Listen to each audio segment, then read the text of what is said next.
अस्सलाम वालेकुम नाज़रीन, मैं आपका मेज़बान मोहम्मद शरफुद्दीन सच न्यूज़ में आपका इस्तकबाल करता हूं। देखते हैं आज की अहम खबर। आज की हमारी ये खबर महाराष्ट्र औरंगाबाद से।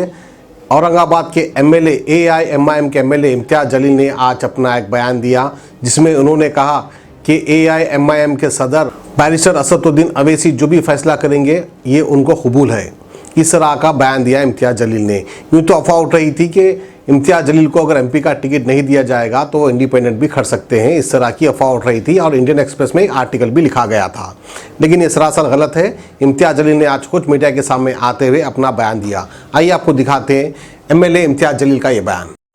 देखिए, हमें भी ये जानकारी मिली है मीडिया के ज़रिए ही कि बाला साहब अम्बेडकर जी ने ये तय किया है कि औरंगाबाद की सीट और एक मुंबई की एक सीट वो एमआईएम के लिए छोड़ते हैं। हम सबसे पहले तो बाला साहब का शुक्रिया अदा करते हैं, क्योंकि यहाँ की आवाम ही नहीं पूरे महाराष्ट्र की आवाम की ख्वाहिश थी कि मजलिस में भी एक दो सीट्स लड़नी चाहिए। उन्होंने उसे कबूल किया। हम समझते हैं बहुत उनका बड़ापन है कि उन्होंने हमारी इस मांग को कबूल किया। अब सवाल ये है कि औरंगाबाद से कौन लड़ेगा, मुंबई से हम लड़ेंगे या नहीं लड़ेंगे। इसका जो भी फैसला है, जिस तरह बाला साहब ने कहा है कि हम एमआईएम को छोड़ रहे हैं और इसका फैसला बैरिस्टर असदुद्दीन अवैसी साहब करेंगे, तो हम अवैसी साहब के ऊपर ये छोड़ते हैं वो निर्णय ले कि किसको वो चुनावी मैदान में उतारना सकते हैं। क्या उम्मीद की जा सकती है जल्दी ही एमआईएम के उम्मीदवार का ऐलान? कि हम तो यही समझते हैं, क्योंकि आज असद अवैसी साहब ने ट्वीट करके कहा है कि आज रात में औरंगाबाद के इलेक्शन के ताल्लुक से, लोकसभा के ताल्लुक से एक मीटिंग का आयोजन किया गया है। वहाँ पर हमारे कॉरपोरेटर्स, पदाधिकारी, जितने भी मजलिस को चाहने वाले लोग हैं, वंचित बहुजन आघाड़ी के जितने भी लोग हैं, उनकी एक मीटिंग आयोजित की गई है और उस मीटिंग के अंदर जो भी फैसले होते हैं उसकी रिपोर्ट असद साहब को फौरन फॉरवर्ड कर दी जाएगी और असद साहब जो भी निर्णय लेंगे सर आंखों के ऊपर। क्या औरंगाबाद की हालत बदलेंगी, क्या लगता है? देखिए, मैं समझता हूँ कि भाजपा ने नारा दिया था 2014 के अंदर कि अच्छे दिन आने वाले हैं।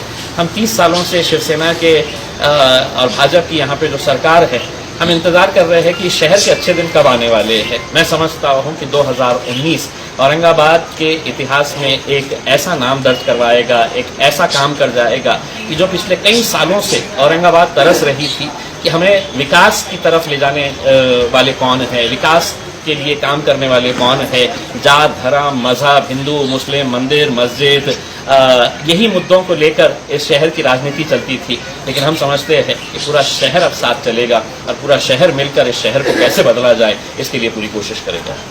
क्या उम्मीद करते हैं? आपका नाम सरफहरिस्त में है? सर, मैंने बैरिस्टर असदुद्दीन अवैसी साहब को भी ये कहा था कि साहब, मेरा इलेक्शन लड़ना मायने नहीं रखता है, एमआईएम ने इलेक्शन लड़ना, और यही बात हमने असद साहब को कही है। आज इस मीटिंग के बाद अगर जो भी नाम फाइनल होता है या जो भी नाम सजेस्ट होता है, वो नाम का हम रिपोर्ट असद साहब के पास फॉरवर्ड कर देंगे और उन्होंने जिसके ऊपर हाथ रखे उसे हम सर आंखों के ऊपर लेकर ये यकीन दिलाएंगे कि इस बार हवा का रुख बदल रहा है। औरंगाबाद में ही नहीं, महाराष्ट्र में कई सालों के बाद एक खुशी की लहर होने वाली है। सारे लोग मेहनत करने वाले हैं। नतीजा क्या हो गया आपको देखिए। सबसे ज़्यादा खुशी तो आपकी नज़र आ रही है। मेरी फितरत में ये है कि मैं अगर दुख में भी रहता हूँ तो मुस्कुराते रहता हूँ, क्योंकि मुझे ज़िंदगी ने ये सिखाया है कि तुम कितनी भी तकलीफ़ में हो, मुस्कुराते रहो। अच्छे बुरे पल आएंगे, कठिनाइयों के पल आएंगे और उसको सामना करने की ताकत जो हमें मिली है, वो ताकत हमें असदुद्दीन अवैसी साहब ने दी है। उन्होंने कहा है कि उनके ऊपर तो बहुत आफतें आती है, लेकिन उसके बावजूद भी वो डटे रहते हैं। कुछ बातें हमने उनसे सीखी है, कुछ बाला साहब से सीखे हैं। तो यकीनन हम हंसेंगे, मुस्कुराएंगे, अच्छे पल आए, बुरे पल आए, उसमें इस तरह से हम मुस्कुराते रहेंगे और हम चाहेंगे कि शहर का हर नागरिक अब यहाँ से सिर्फ मुस्कुराने का काम करे और हंसने का काम करे। तो देखिए, पिछले 20 साल से चंद्रकांत खैरे इस इलाके के एमपी हैं और हमेशा उनकी लीड में इजाफा हुआ है, तो एक सख्त मुकाबला होने की उम्मीद। क्या वंचित आघाड़ी को लगता है ऐसे ताकतवर उम्मीदवार को डिफीट दे पाएंगे?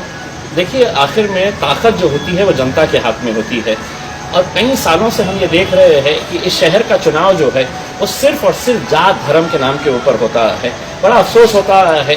मैंने अभी 3 दिन पहले एक टेलीविज़न प्रोग्राम के अंदर था, वहाँ पे शिवसेना के प्रवक्ता से पूछा गया कि औरंगाबाद के अंदर आप किन मुद्दों के ऊपर चुनाव लड़ेंगे, तो उन्होंने जवाब दिया कि मैं हिंदुओं की सुरक्षा के बारे में, ना मैं हिंदुओं की बात करूँगा ना मैं मुसलमानों की बात करूँगा, औरंगाबाद में रहने वाले हर इंसान के लिए मैं काम करूँगा और हर इंसान की तरक्की हो, यही दुआ करूँगा और यही कोशिश करूँगा। मेरे लिए कोई हिंदू, कोई मुसलमान, कोई दलित, कोई सिख ये नहीं रखता है। औरंगाबाद औरंगाबादी के लिए हम सब काम करेंगे।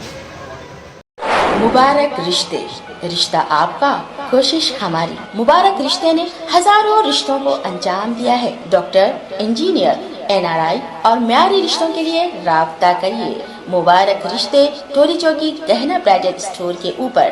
फोन 8121 100 900।